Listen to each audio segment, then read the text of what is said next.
Hi, it's me again with CorelDraw Tips and Tricks. I did a video just earlier today on this.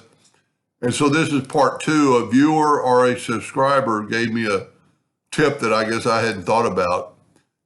Originally, the gentleman was wanting to use the four-sided polygon tool. So we're going to hit P and put it in the center of the page, and we're going to go ahead and actually rotate it. So it's like our square.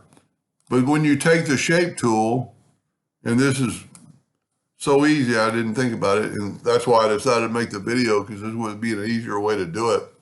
Take away the middle node, hit delete. Take these two nodes and right click and turn them into a curve. And then I guess if you did use a indexing line, you can grab that corner in the center. You need to be in the center for this to work.